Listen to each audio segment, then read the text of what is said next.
एक समय की बात है। एक घना और रहस्यमय जंगल था। उस जंगल में विभिन्न प्रकार के जानवर और पक्षी रहते थे। एक दिन जंगल के प्रवेश द्वार पर एक अजनबी दिखा। उसका नाम था अर्जुन। अर्जुन एक खोजकर्ता था जो दुर्लभ पौधों और जड़ी बूटियों की खोज में जंगल में आया था। जंगल में चलते चलते अर्जुन की मुलाकात एक सुंदर और रहस्यमय लड़की से हुई। उसका नाम था माया। माया की आंखें गहरी और चमकदार थीं और उसके बाल लंबे और सुनहरे थे। अर्जुन ने माया से पूछा कि वह कौन है और इस जंगल में क्या कर रही है। माया ने मुस्कुराते हुए कहा, मैं इस जंगल की राजकुमारी हूँ। माया ने अर्जुन को जंगल के विभिन्न हिस्सों में घुमाया और उसे जंगल के रहस्यों से अवगत कराया। अर्जुन को पता चला कि यह जंगल सिर्फ साधारण जंगल नहीं है, बल्कि इसमें अद्भुत जादुई शक्तियां हैं। माया ने उसे बताया कि यह जंगल उनकी पूर्वजों की धरोहर है और इसे सुरक्षित रखना उनकी जिम्मेदारी है। एक दिन जंगल में एक बड़ा खतरा उत्पन्न हुआ।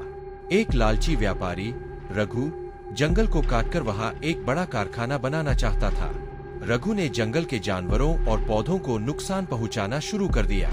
अर्जुन और माया ने मिलकर इस खतरे का सामना करने का निश्चय किया। अर्जुन और माया ने जंगल के जानवरों और पक्षियों के साथ मिलकर रघु और उसके आदमियों के खिलाफ लड़ाई शुरू की। उन्होंने जंगल की जादुई शक्तियों का उपयोग करके रघु के कारखाने को नष्ट कर दिया और जंगल को बचा लिया। इस संघर्ष में अर्जुन ने भी माया की सहायता की और अपनी बहादुरी का परिचय दिया। संघर्ष के बाद अर्जुन और माया के बीच एक गहरा संबंध विकसित हुआ। अर्जुन ने माया से अपने प्रेम का इजहार किया और माया ने भी उसे अपना जीवन साथी मान लिया।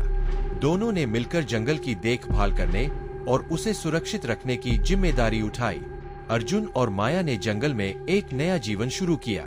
उन्होंने जंगल के जानवरों और पौधों के साथ मिलकर एक सुंदर और सुरक्षित स्थान बनाया। अर्जुन ने अपनी खोज को जारी रखा, लेकिन अब उसके पास माया का साथ था। दोनों ने मिलकर जंगल को एक सुंदर और सुरक्षित स्थान बनाया। जंगल की राजकुमारी एक रोमांचक और प्रेरणादायक कहानी है जो हमें यह सिखाती है कि प्रेम, साहस और सामूहिक प्रयास से हम किसी भी कठिनाई का सामना कर सकते हैं और प्रकृति को सुरक्षित रख सकते हैं। उम्मीद है कि यह कहानी आपको पसंद आई होगी। अगर आप और कहानियां सुनना चाहते हैं तो मुझे बताएं।